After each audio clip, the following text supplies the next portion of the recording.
Jimmy Carter's funeral is happening today. And I want to look at a few clips that have come of this producing political discourse. But first, the most important takeaway from the day is respecting and honoring the life and legacy of former President Jimmy Carter, both in office and his time out of office. And it's unfortunate because as it relates to his presidency, there's a lot of misconceptions about what he got done. And he actually got done a lot more than most people understand. We'll talk about that in a little bit. But to update you on what a lot of the online discourse is about before getting into Biden's eulogy and hearing from Jimmy Carter's son, there are some really uncomfortable moments because all of these different political figures are coming to pay their respects. And that means they're going to be sitting next to each other. And that means Donald Trump and Barack Obama are sitting next to one another. And so look at this, because I think, again, this is more lighthearted and this is not at all of the importance of why they're actually there, which we'll talk about in just a second.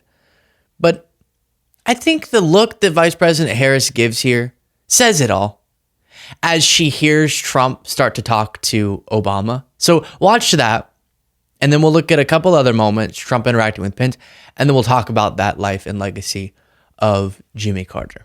While you watch, please do click the subscribe button.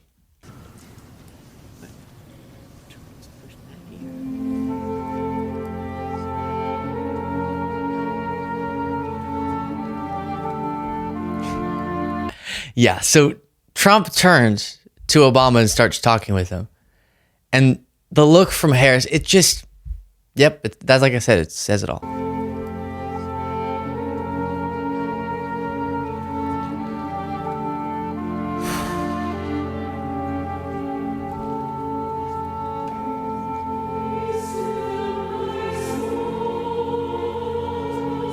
And so then part two of our analysis, and we'll keep this up on screen, is the long conversation between Trump and Obama. And the world wondering, what on earth are they talking about? Given Obama's correct feelings about Trump, the danger he poses, and how terrible it is that he has become the president-elect, it leads you to wonder, what on earth are they talking about? You can see the Clintons and Bushes there as well. One moment particularly viral because you see Obama laughing. Most of them were in the same room. Was in 2018 at the funeral of George H.W. Bush. President Trump was in office then. One person missing from this. So Obama looked genuinely tickled by something that Trump said. I understand it's not Obama's choice to be sitting next to Trump, but as I saw some people describing it, he took one for the team, and he's gonna sit there in between Trump, and I think Bush was there close as well, and anyone else. But imagine,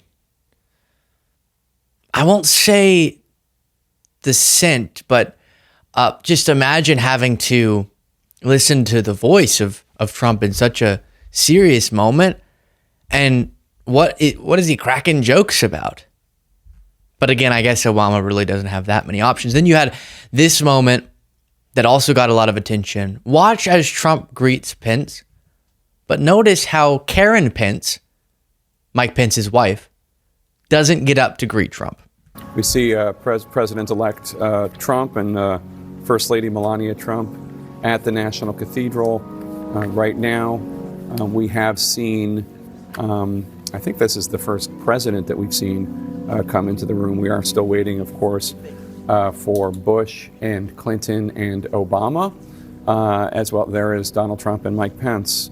Al Gore, the former vice president, Pence and Trump. It's the first time they've seen each other since January 2021.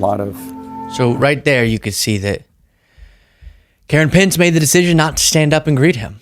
And for that, I think I don't think it's appropriate to make a scene in a setting like this. No matter how bad Trump is, making a scene would be inappropriate. It takes away from what should be the real focus.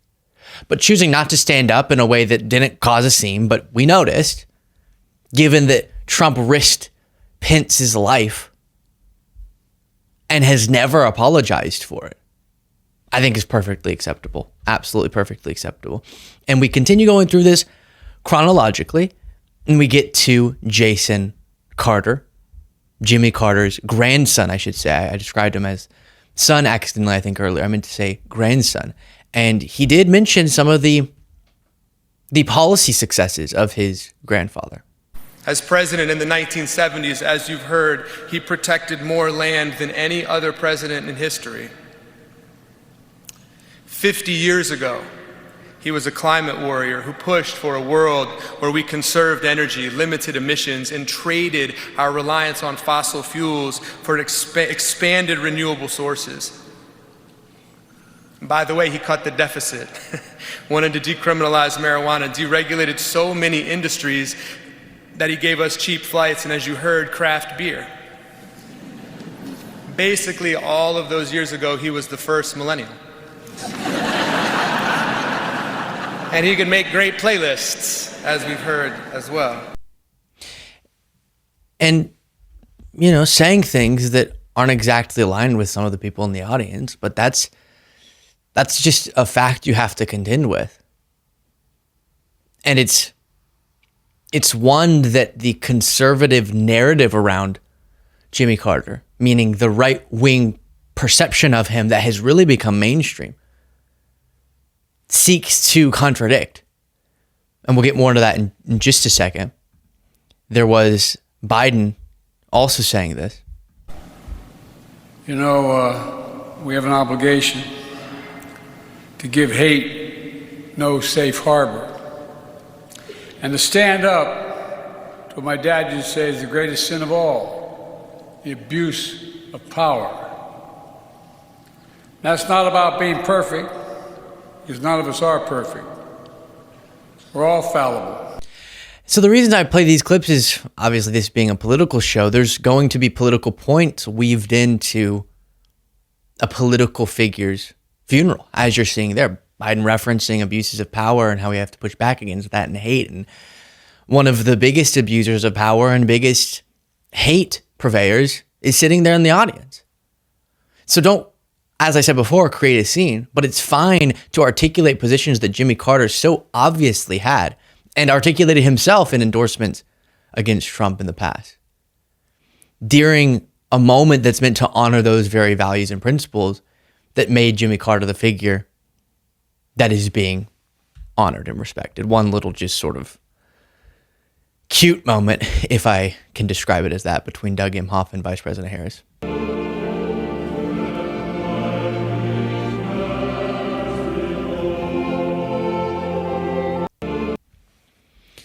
Plenty of flaws, but, you know, I'm a person, and that's kind of adorable. But quickly to remind you, it is one of the great tragedies of political discourse, the way that people talk about Jimmy Carter. The hostage crisis became really one of the main things too many people remember him for, which is unfortunate given how much he did accomplish. Some of it mentioned there by his grandson, creating the Department of Energy, creating the Department of Education, the Camp David Accords, which was a historic peace agreement between Egypt and Israel, which was the first peace treaty between an Arab nation and Israel in that region. And then he had a bunch of human rights advocacy while he was president, a lot of, as a part of the Department of Energy, efforts to both encourage energy efficiency, implement policies in the interest of the environment in a major way, while reducing our dependence on foreign oil, which should be something we are united around given how much MAGA talks about energy independence. The Panama Canal treaties, a bunch of other environmental conservation, as was mentioned by his grandson, normalization of relations with China, the Civil Service Reform Act, and then he was a part of strategic arms limitation talks, and those ended up being consequential, not to mention what he was doing in his humanitarian work and all sorts of things post-presidency. That's an accomplished president, and the shortcomings or negative characteristics of the presidency shouldn't wipe out how net good his presidency was, or him losing against Reagan shouldn't wipe out that legacy.